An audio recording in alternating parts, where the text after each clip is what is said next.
ফতুল্লা নারায়ণগঞ্জে এখানে একটা বাসা বাড়িতে একটা গ্যাসের বিস্ফোরণ ঘটেছে 6টা 5 মিনিটে সময়, কিন্তু আমরা সংবাদ পেয়েছি 11টায় সকাল। আমাদের সংবাদ জানানো হয় না। পরবর্তীতে আমরা আসছি, এসে দেখি যে এখানে শুনতে পেলাম যে 4জন লোক আহত হয়েছে।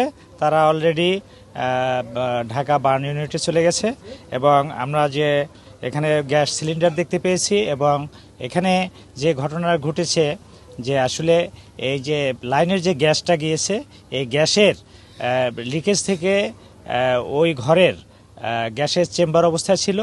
হয়তোবা তার ছেলে বা ওই পরিবারের কেউ বিড়ি সিগারেট খাওয়ার জন্যই করছে, সাথে সাথে ধাম করে আগুন ধরে গেছে এবং বিস্ফোরণ ঘটেছে।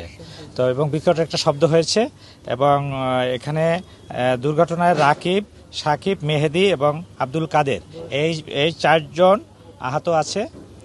তারা এখন বার্ন ইউনিটে আছে।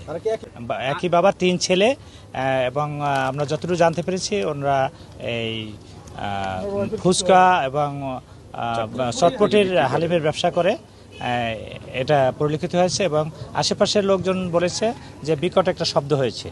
তো এটা এখন এখানে যারা গ্যাসের বিশেষজ্ঞ আছে তারা এসে চেক করে বলতে পারবে যে আসলে কি গ্যাসের লোক বলতে পারবে।